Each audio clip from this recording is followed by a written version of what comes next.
하나님께서는 때때로 우리가 생각하는 것과는 전혀 다르게 우리를 인도하시죠. 오늘 본문은 사마리아에서 백성들에게 전도를 하던 빌립에게 주님의 천사가 나타나 가사로 내려가라고 지시하십니다. 그런데 그 길은 광야였죠.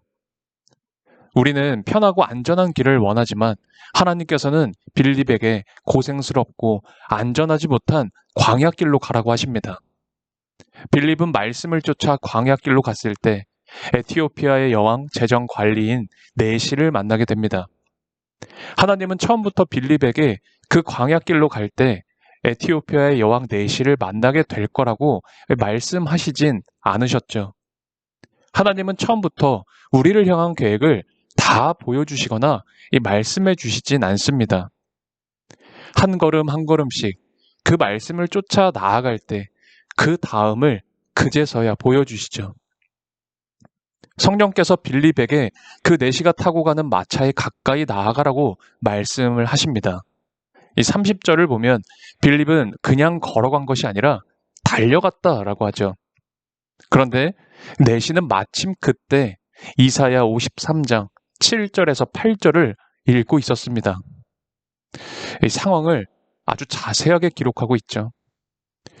저는 이 상황을 보면서 한번 상상을 해봤습니다.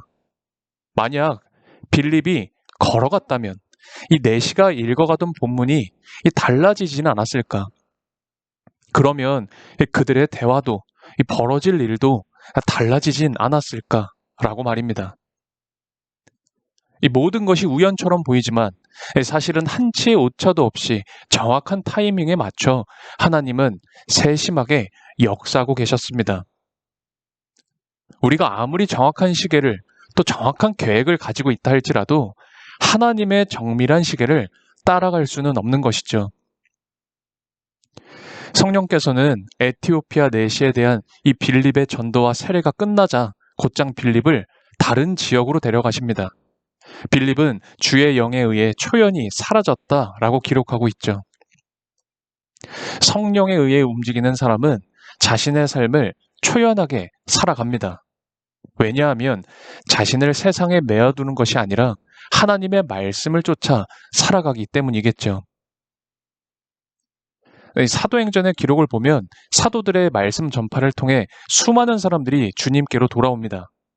빌립 역시 이 사마리아에서 많은 사람들을 대상으로 전도하고 표적을 행하고 있던 아주 바쁘고 인기 있는 사역자였습니다. 그러나 하나님은 수많은 사람들뿐만 아니라 에티오피아 내시 한 사람을 위해 빌립을 따로 불러 일하시는 분이심을 기억해야 합니다. 얼핏 생각하기엔 빌립이 그냥 그 사마리아 지역에 머물면서 수많은 대중들을 대상으로 전도하는 것이 더 효과적일 것처럼 느껴집니다.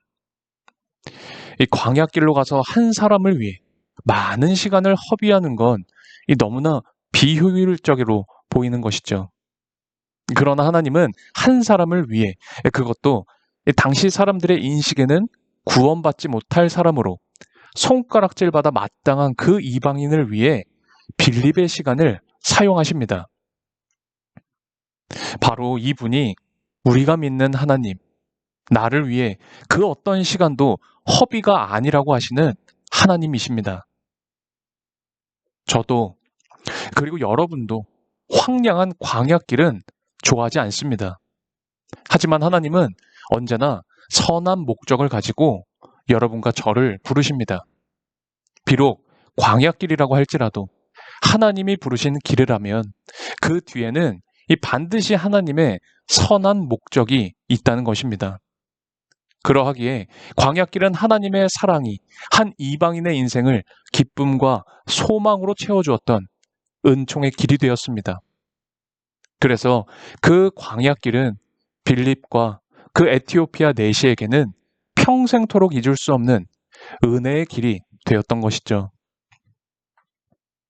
하나님께서는 당신의 말씀을 그대로 쫓아가는 사람 빌립과 생명의 말씀을 갈망하던 에티오피아 내시를 광야길에서 만나게 하십니다.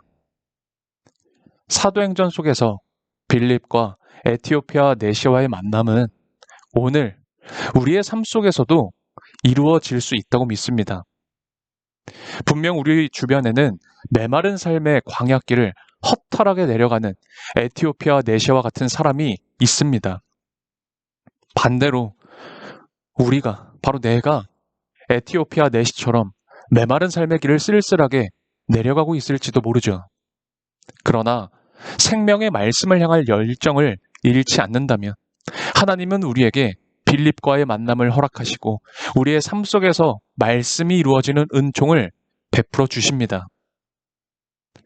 우리가 어디에 있는지, 무엇을 하든지 이 빌립처럼 에티오피아 내시처럼 생명의 말씀을 갈망하는 삶을 살아간다면 우리를 통해 이 시대의 새로운 사도행전을 써내려가는 주인공으로 하나님은 바로 나를 사용하실 것입니다.